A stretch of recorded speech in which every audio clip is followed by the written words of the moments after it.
Fala pessoal, antes da gente começar sangue propriamente, antes da gente começar a falar do sistema circulatório, a gente precisa começar a falar sobre o sangue, né? Que é o principal componente do sistema circulatório. Então o que eu quero que vocês entendam é que sempre que for falar de circulação, você tem que pensar num transporte, tá bom? A principal função da circulação vai ser um transporte.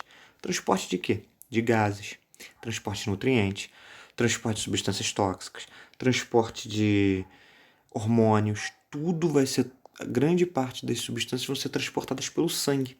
O sangue vai fazer essa comunicação, a nossa circulação vai fazer essa comunicação, beleza? Então, para começar, ó, a gente precisa entender que o sangue ele é dividido em duas partes principais: plasma e os elementos figurados do sangue, tá bom? O plasma seria uma parte mais líquida, né? A gente vai ver um pouco mais para frente. O plasma seria uma parte mais líquida. Então ela contém muita água, tem proteínas, tem sais minerais, tem outros tipos de substâncias aqui dentro também, tá? Mas principalmente água, proteína, sais minerais. Já os elementos figurados, eles se dividem em três. Galera, os elementos figurados são muito importantes. Você vai precisar estudar eles, tá bom? Quais são esses três? Vinícius, aqui só tem dois. É porque esse desenho não está representando as plaquetas, que não dá para aparecer direito. Beleza? Mas são três elementos figurados muito importantes. Você precisa estudar, tá bom? Eu vou começar pelos glóbulos brancos, também chamados de leucócitos, tá bom? Os leucócitos são células que têm a capacidade de defender o seu organismo contra invasores.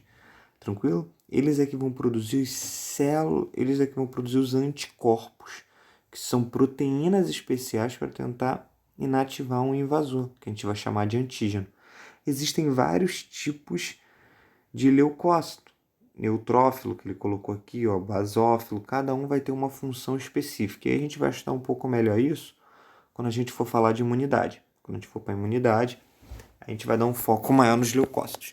Então, leucócitos é a mesma coisa que glóbulos brancos, que são células de defesa. Existem algumas doenças que diminuem o número de leucócitos, tá? São doenças que elas tornam o nosso sistema imunológico mais fraco. Dentre elas, a gente pode destacar a AIDS. O vírus da AIDS ela destrói leucócitos, mais especificamente o linfócito T, né? Um tipo especial de leucócito, que a gente vai estudar mais para frente melhor depois, quando falar de imunidade. O linfócito T ele é a memória imunológica. Quando a AIDS destrói o linfócito T, né? Ela destrói o linfócito T, significa que você perde a memória imunológica. Então você começa a ficar suscetível a pegar vários tipos de doenças, que são chamadas de doenças oportunistas. São doenças que esperam a imunidade baixar para ela te atacar. Então os glóbulos brancos, também chamados de leucócitos, são eles que fazem a defesa do organismo. São as células de defesa do nosso organismo. Tranquilo? Ah, uma coisa muito importante é quando na prova do Enem. Vamos supor que você fez um exame de sangue. Seu número de leucócitos deu acima do esperado. Já teve gente que falou assim pra mim: ah, maneiro, porque se deu acima do esperado, significa que o meu organismo está melhor do que eu imaginava. Não, galera. Se teus leucócitos estão acima do esperado, significa que você está combatendo uma possível infecção. Então você tem uma infecção, não sei aonde. Por isso que às vezes a gente chega meio doente no hospital, o médico vai lá e ó, faz um exame de sangue. E no teu sangue deu uma infecção. Ah, a infecção está no meu sangue? Não necessariamente. A infecção pode estar em várias partes do seu corpo, mas o sangue, com o aumento do número de leucócitos, ele consegue perceber que teu corpo está combatendo essa infecção, pelo menos está tentando. Beleza? Outro muito importante são as plaquetas. Plaquetas são fragmentos de células, são pedaços de célula que vão fazer a coagulação sanguínea. O que é isso? Quando a gente faz um cortezinho pequeno na pele, né, arranhão, e fica saindo aquele sangue, passa um tempo esse sangue fica aquele sangue pisado, que forma uma casquinha. Isso, quem promove isso são as plaquetas. Então a plaqueta ela vai fazer a coagulação. O que é a coagulação? É tipo uma redezinha para evitar que você fique perdendo sangue, tá bom? Então as plaquetas elas têm como principal objetivo evitar que você fique perdendo sangue, fazer a coagulação sanguínea para que você não perca sangue. Existe um momento que a gente vai ver melhor aí mais para frente, que a gente vai falar só de coagulação sanguínea e todos os processos envolvidos, né? Então, plaqueta, para esse momento, coagulação sanguínea, tranquilo? Ela evita que você fique perdendo sangue. Existe uma doença muito comum aqui no Rio de Janeiro, de onde eu estou falando, né? Não sei se esse vídeo vai chegar para alguém de fora do Rio, mas aqui no Rio a gente tem uma doença muito comum que é a dengue. O que a dengue faz? Ela destrói as plaquetas, ela abaixa a quantidade de plaquetas e ela provoca sangramentos internos nos seus órgãos. Como você está sangrando e não tem as plaquetas para poder vedar esse sangramento, você pode ter uma hemorragia mais grave. Hemorragia é perda de sangue. Tranquilo? Por isso toda dengue pode virar uma dengue hemorrágica. Já ouviram falar? Existem medicamentos que são contraindicados em caso de suspeita de dengue. Beleza, por quê? Porque esses medicamentos atrapalham o funcionamento da plaqueta. Então, se eles atrapalham o funcionamento da plaqueta, são chamados de anticoagulantes. Se você está com dengue, a dengue já destrói plaqueta. Faz você sangrar e você ainda vai atrapalhar ela com medicamento, pô, você vai ter uma dengue hemorrágica. Beleza? A chance de dengue hemorrágica aumenta. Então, plaqueta, coagulação sanguínea. Geralmente a doença que ataca é a dengue. E por último, mas não menos importante, pelo contrário, é o mais importante, são os glóbulos vermelhos, também chamados de hemácias, com H, ou o nome mais antigo, eritrócitos, tá bom? Essas células são células que perdem o núcleo, elas não têm DNA, elas são células anucleadas. Para quê? Para dentro dela, para ela carregar um pigmento chamado hemoglobina. Hemoglobina é um pigmento avermelhado devido à presença de ferro na sua formação. Então, o nosso sangue tem gosto de ferro devido a esse pigmento que está aqui dentro das hemácias, que são chamadas de hemoglobinas, tá bom? Esse pigmento. E aí, ó, aqui no próximo slide, ele coloca aqui pra gente, tá vendo? O plasma, basicamente do que ele é constituído, proteínas, água, alguns sais minerais, hormônios também estão presentes. Aqui, ó, os elementos figurados. Eritrócito, mesma coisa que hemácia, mesma coisa que o glóbulo vermelho, que é uma média por ml elevado ao cubo, né? ml em milímetros cúbicos, perdão. Aqui, ó, tem a quantidade mais ou menos de plaqueta e de leucócitos. Tranquilo? Qualquer alteração nisso daí para cima ou para baixo pode trazer problemas.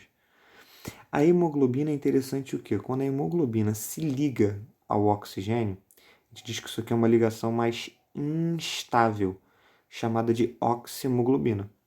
Então, quando o sangue está passando lá perto do pulmão e está captando a hemoglobina, está captando ele está captando o oxigênio, na verdade o que está acontecendo é, as células do sangue, quando estão passando lá, a hemoglobina das hemácias estão se ligando ao oxigênio. Aí forma uma substância chamada oxihemoglobina, que ela é pouquíssimo estável, ou seja, ela é instável, ela é fácil de quebrar essa ligação. Por quê? Porque pensa comigo, se fosse uma ligação muito forte, ela ia soltar essa hemoglobina, a hemoglobina ia soltar esse oxigênio para a célula? Não ia. Então a ligação da hemoglobina Hb com o oxigênio forma uma ligação fraca. Por quê? Porque o objetivo é pegar o oxigênio no pulmão e soltar para as células. Carbohemoglobina. Carbohemoglobina é a ligação da hemoglobina com gás carbônico, que é uma ligação forte. Por que ela é forte? Porque o meu objetivo da hemoglobina nesse caso é pegar o gás carbônico nas células e só posso soltar ele no pulmão. Tranquilo? Só posso me livrar dele no pulmão. Por isso que ela tem que ser uma ligação mais forte. O pior de todos, carboxihemoglobina. A hemoglobina ligada ao monóxido de carbono, CO, liberada em fumaça de carro, fábricas, né, na combustão de combustíveis fósseis principalmente, libera o CO. O CO, quando ele se liga na hemoglobina, ela é muito forte, é uma ligação muito forte. E não solta em lugar nenhum. Nem no pulmão, nem nas células, não vai soltar. A hemoglobina se liga nela e não solta. Pensa, se a hemoglobina está ligada nela e não está soltando, a hemoglobina vai conseguir transportar o oxigênio? Não vai. Teu corpo não vai conseguir ter oxigênio e não vai conseguir ter energia. Problema, por exemplo, da Boate Kiss aí que aconteceu, né? Infelizmente teve uma tragédia, que aconteceu um incêndio e muitas pessoas morreram devido a esse incêndio. Morreram como queimadas? Não. A maior parte morreu por falta de oxigênio. Por quê? Porque estavam inalando monóxido de carbono e não estavam conseguindo. Ele se liga na hemoglobina, não solta e não conseguia transportar oxigênio. Há pouco tempo aconteceu, né, uma tragédia no Ninho do Urubu, aqui um clube do Rio de Janeiro, em que vários meninos da base do Flamengo morreram, né, jogadores da base do Flamengo morreram. Morreram por quê? Queimados. Galera, a principal causa da morte nesse caso deles também foi por a inalação do monóxido de carbono, que se liga na hemoglobina e não solta. Tranquilo? Aí você não consegue transportar o oxigênio. Beleza? E aí, outra coisa interessante. Na altitude, quanto maior a altitude, a minha pressão atmosférica vai ficando menor. Estou ficando mais longe do centro da Terra. Então, quanto maior a altitude, a coluna de ar que fica sobre a gente é menor. Logo, se a pressão é menor, tem menos gases à nossa volta. Na altitude, é mais difícil de respirar. O ar é mais rarefeito. O que significa ar mais rarefeito? Tem pouco ar à nossa volta. Tranquilo? Voltando, perdão. Tem pouco ar à nossa volta. Então, se tem pouco ar à nossa volta, fica mais difícil de respirar. Já em cidades mais a nível do mar, mais baixas, por exemplo, Santos, a coluna de ar é maior. A pressão atmosférica é maior. Tem mais gases à nossa volta. Se tem mais gases à nossa volta, é mais fácil de respirar. Vinícius, mas as pessoas que moram em uma elevada altitude, São Paulo nem tem uma elevada altitude, né? 860 metros, está colocando aí na foto. Agora imagina 3.800 metros. Pô, já está sinistro, já está muito alto. E existem pessoas que se adaptam a viver lá? Sim. Como que elas fazem isso? Com o tempo, uma média de 15 dias, o nosso corpo começa a produzir mais células do sangue para poder transportar melhor o oxigênio. E transportando melhor o oxigênio, a gente não fica com essa falta de oxigênio pelo corpo. Você está melhorando o transporte de oxigênio no corpo, tendo mais hemoglobina, tá bom? No passado era até doping, né? A galera pegava, tirava sangue perto das provas, assim, ia fazer, sei lá, uma maratona, e tirava um pouco de sangue, né, um período antes, na véspera da maratona, ou bem perto da véspera, devolvia pro corpo. Como o corpo tinha mais sangue, tem mais hemácia, tem mais hemoglobina, transportava mais gases, tinha mais vantagem na hora da prova. Por isso considerado doping sanguíneo. Beleza? Na próxima aula que eu vou postar aqui para vocês, eu vou estar falando sobre a circulação nos animais. Tá bom? Para depois, por último, a gente focar na humana. Valeu, galera. Até a próxima.